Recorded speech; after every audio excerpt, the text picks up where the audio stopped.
শ্রীলঙ্কান সাবেক ব্যাটার দুলীপ সামারাবীরা ২০ বছর নিষেধাজ্ঞা পাওয়ার এখনও ২ মাস পার হয়নি। এবার অস্ট্রেলিয়ায় অন্য এক নারী ক্রিকেটারের সঙ্গে অনুপযুক্ত আচরণের দায়ে আরও ১০ বছরের জন্য নিষেধাজ্ঞা পেলেন তিনি।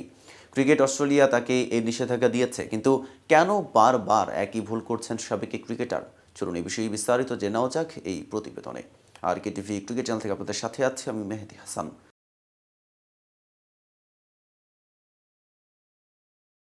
ক্রিকেট অস্ট্রেলিয়ার নারী ক্রিকেটারের সঙ্গে অসঙ্গত আচরণের দায়ে গত ১৯ সেপ্টেম্বর সামারা বিরাকে ২০ বছরের জন্য নিষিদ্ধ করার কথা জানায়।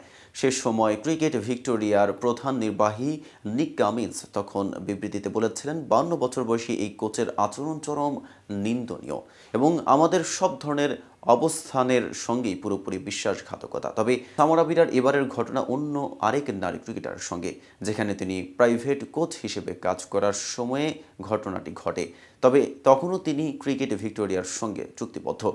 যদিও নতুন করে পাওয়া এই ১০ বছরের নিষেধাজ্ঞা তার আগের ২০ বছরের সঙ্গে বাড়তি যোগ হবে না, বরং এর মধ্যেই থাকবে, যেটির মানে ক্রিকেট অস্ট্রেলিয়ার রাজ্য অ্যাসোসিয়েশনগুলো বিগ ব্যাশ বা মেয়েদের বিগ ব্যাশ কোথাও তিনি কোনো ধরনের কাজ করতে পারবেন না ২০৪৪ সাল পর্যন্ত। ততদিনে তার বয়স হবে ৭২ বছর। এর আগে ১৯৯৩ থেকে ১৯৯৫ সাল পর্যন্ত শ্রীলঙ্কার হয়ে ৭ টেস্ট ও ৫ ওয়ানডে খেলেছেন সামারাবীরা। ঢাকার ক্লাব ক্রিকেটেও তখন তিনি ছিলেন বড় নাম। অনেক স্মরণীয় ইনিংস তিনি উপহার দিয়েছেন ঢাকা লিগে।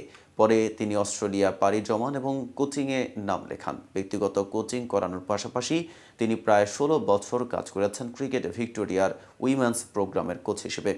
এদিকে ২০১৫ সালে উইমেন্স বিগ ব্যাশের প্রথম আসর থেকেই তিনি ছিলেন মেলবোর্ন স্টার্সের সহকারী কোচ।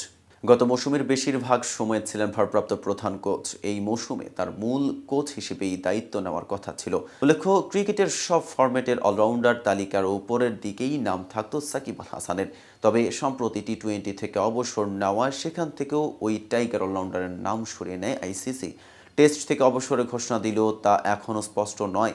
এদিকে ওয়ানডে র্যাঙ্কিং থেকে সাকিবের নাম সরিয়ে বিস্ময়ের জন্ম দিয়েছে আইসিসি, কারণ ৫০ ওভারের ক্রিকেটে বাংলাদেশের হয়ে এখনও খেলে চলেছেন এই সাকিব।